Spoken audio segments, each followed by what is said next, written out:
घडे जा पूजा पहाती गडे कशी रस फुलांची पडे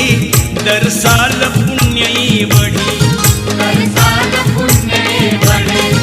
वर्षात दोनदा घडे